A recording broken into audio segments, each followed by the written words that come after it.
Hello, আমি সঙ্গীতা চলে এলাম ছোট একটা মিনি ব্লগ নিয়ে। আর আমার ফুল ভিডিও দেখতে হলে আমার ইউটিউব চ্যানেলে একটু ফলো রাখতে হবে, সিম্পলি সঙ্গীতা। তো সকালের দিকে আমরা গেছিলাম কুল বাগানে, নিজের হাতে অনেক অনেক কুল আমরা পেড়ে নিয়ে এসেছি ছানা পোনা মিলে।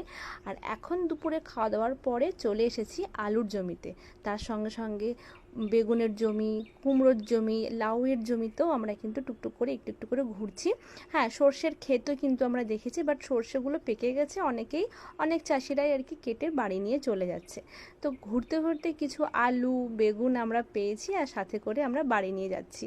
তো বেশ ভালো লাগে এরকম মেঠো রাস্তা দিয়ে হাঁটতে, আর তার সঙ্গে সন্ধেবেলায় এক ঝাঁক পাখি উড়ে চলে যাচ্ছে নিজের বাড়িতে। ভীষণ সুন্দর এই দৃশ্যগুলো, অবশ্যই গ্রাম অঞ্চলে ছাড়া তো এসব দেখা সম্ভবই নয়।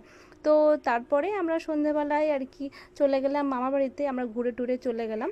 তো কিসের অনুষ্ঠানে এসেছি মামা বাড়িতে সেটা তো বলা হয়নি। আসলে হরিনাম সংকীর্তন হয় মামা বাড়িতে বছরে একবার করে, আর 2-3 দিন ধরেই চলে, 2 দিন ধরে কীর্তন হয়। তো আমরা 2-3 দিন আগে চলে গেছি, আর খুব মজা হয় এই কটা দিন।